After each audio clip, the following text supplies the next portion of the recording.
Hey hi hello guys welcome to our channel. ఇప్పుడు YouTube and ఇన్స్టాగ్రామ్లో trending అవుతున్న photos ఇలా మీరు కూడా జనరేట్ చేసుకోవాలనుకుంటున్నారా? అయితే నేను చెప్పే ఈ సింపుల్ ప్రాసెస్తో మీరు కూడా మీ ఫొటోస్ని ఇలా జనరేట్ చేసుకోగలరు. ఫస్ట్ అయితే మనం జెమినీ యాప్ ఓపెన్ చేసుకోవాలి.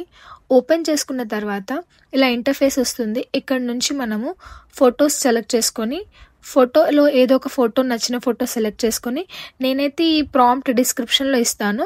ఇది కాపీ చేసి మీరు అక్కడ పేస్ట్ చేశారంటే ఫ్యూ సెకండ్స్లో మీకైతే ఫోటో జనరేట్ అయిపోతుంది. నేను చెప్పిన ఈ సింపుల్ స్టెప్స్ ఫాలో అవుతూ ఈజీగా యూట్యూబ్లో వైరల్ అవుతున్న ఫొటోస్ అయితే మీరైతే అన్లిమిటెడ్గా జనరేట్ చేసుకోవచ్చు. చూస్తున్నారు కదా, ఇక్కడైతే పిక్ అయితే వచ్చేసింది. ఫోటో అయితే జనరేట్ అయిపోయింది. ఇప్పుడు మనం డౌన్లోడ్ ఎలా చేసుకోవాలో చూద్దాము. అక్కడే పైన రైట్ సైడ్లో మనకి డౌన్లోడ్ ఆప్షన్ ఉంటుంది. అక్కడ క్లిక్ చేస్తే ఫోటో అయితే డౌన్లోడ్ అయిపోతుంది. ఇలాంటి వీడియోస్ కోసం మీరు లైక్, షేర్, సబ్స్క్రైబ్ చేసుకోండి. సబ్స్క్రైబ్ చేసుకోవడం మాత్రం మర్చిపోవద్దు.